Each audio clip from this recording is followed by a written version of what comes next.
We continue to follow breaking news as we come to air tonight. The much-anticipated decision from a grand jury in the death of Daniel Prude was announced late this afternoon. The officers involved will not face criminal charges. We presented the strongest case possible, but today, the grand jury decided not to indict any police officer on charges related to Daniel Prude's death.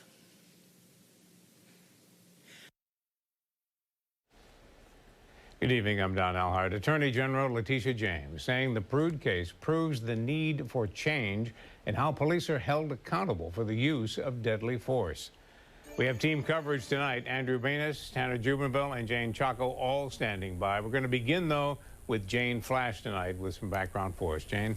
Well, Attorney General Tish James says she respects the grand jury's decision, but said the system protects officers, and the police body cam video we've all seen shows why it must change. Just minutes after Rochester Police encounter a naked Daniel Prude on a frigid March night, he is placed in a restraint hold. One officer using both hands to hold his head to the pavement, two others also holding him down, one with a knee to his torso, the other holding his legs.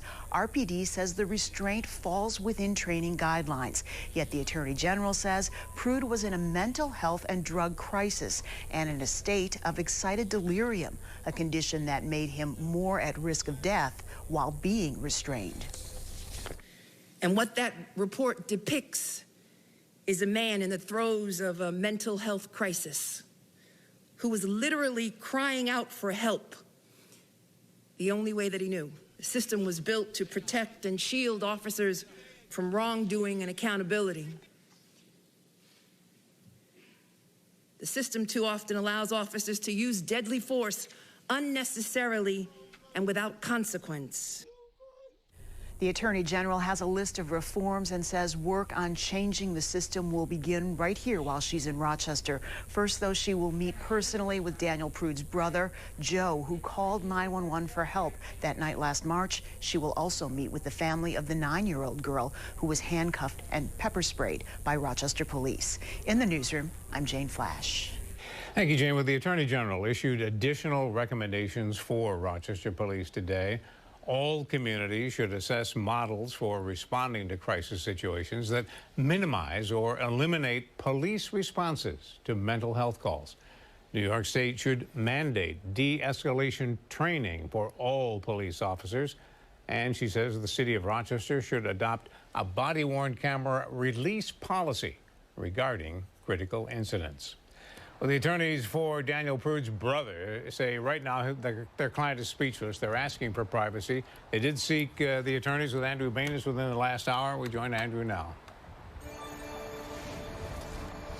Yeah, Don, Donald Thomas says that his client, Joe Prude, is very upset about this announcement today. He says that they were hoping the outcome would be different, and they are very frustrated. He hopes that some good can still come out of this tragedy and that the community will continue to rally around both Joe and Daniel. But he also says while this decision was upsetting, it was not surprising.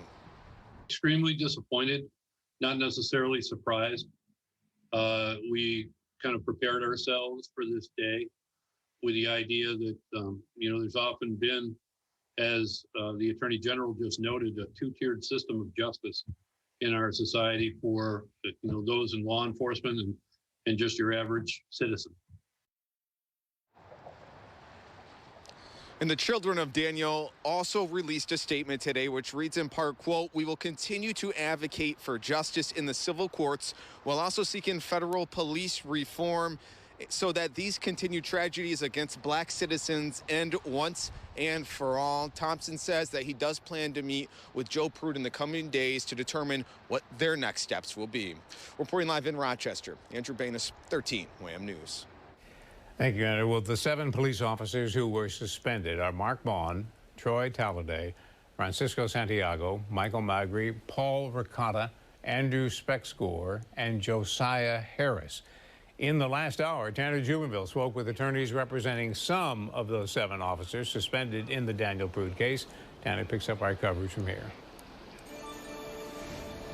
Well, Don, I spoke to two attorneys today who say that grand jury's decision reflects what they've been saying since the day they were hired, that their clients followed their training the night they encountered Daniel Prude. They say their suspension was unjust and meant to deflect negative attention from City Hall and insist their clients did not act in a criminal nature. I did ask one attorney if their client should have or would have done anything differently last March when they did encounter Daniel Prude. Here's what he said.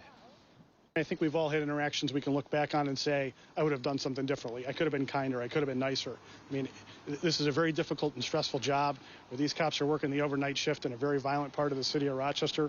And, you know, did they do everything perfectly? I don't know. Do they wish they'd done something different? Maybe. But they certainly didn't break the law. There's been a lot of talk about how the medical examiner's report classified this as a homicide. That was true. But that was a medical conclusion. This is a legal conclusion. The legal conclusion is that there was no crime committed on March 23rd.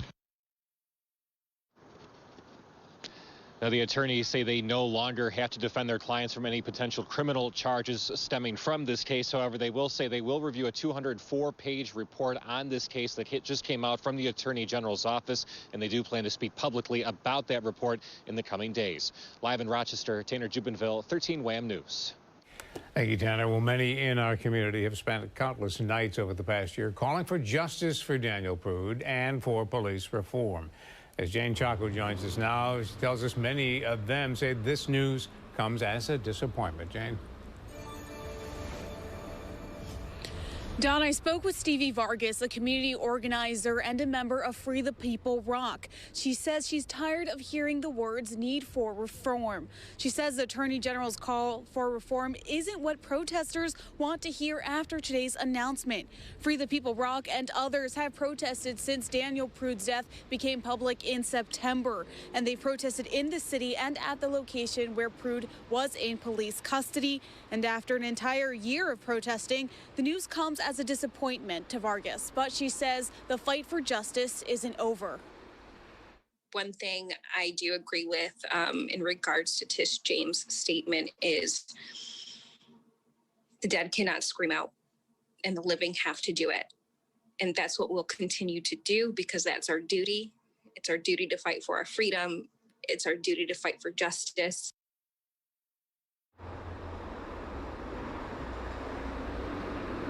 Now, there were protesters here earlier on the steps after the Attorney General's announcements, and Free the People Rock said that they will be meeting later tonight at about 7 o'clock on Jefferson Ave to discuss the decision. For now, reporting live in Rochester, Jane Chaco, 13 WHAM News. Thank you, Jane, and we will be covering that as well tonight. Rochester's mayor urging for calm tonight and saying today's announcement is hard for many in the community to understand. She did release a statement which reads in part, there are no words that can comfort a family who has lost their loved one in this tragic way.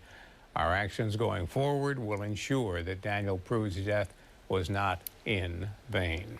And our team coverage will continue online. You can watch today's news conference in its entirety. Find any updates, of course, on 13wham.com. We will continue to follow any developments tonight at 10 and 11 as well.